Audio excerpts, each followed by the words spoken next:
Sum if, ibig sabihin,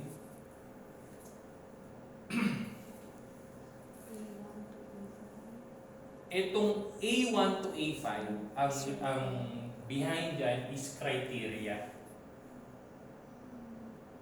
Criteria kung saan, anong word yung gusto mong i-sum natin. Nasaan yung value? Nasa B na column. Diba? Ano ang criteria? Circle. Circle na. Yung criteria natin is circle. Na isang mo lahat ng may circle sa dataset na to. So, yung unang-unang value dito is the range. So, pwede ba dalawang condition? Nagagamit yung may S, sum ifs. Mas, ibig sabihin may dalawang condition na yun.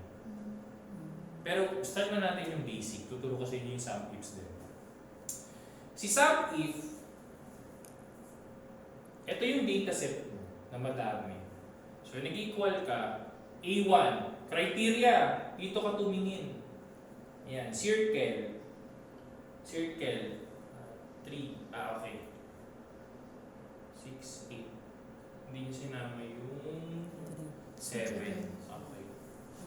May reason yan eh. Plus ito, plus 1 character. Kapag ka ginamit mo si explanation. So, pwede mo siyang gamitin pagka may space sa dulo. Hindi ko lang alam kung applicable sa 2010. Try mo lang. Kung hindi, tuturo ko sa iyo yung data cleaning. So, tingnan ninyo.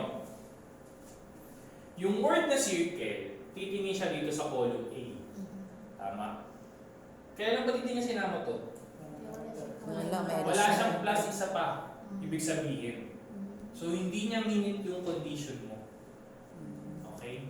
Kaya meron ganun. Yung asterisk ko, consider niya lahat. Yung may comma plus 1 character, exactly lang.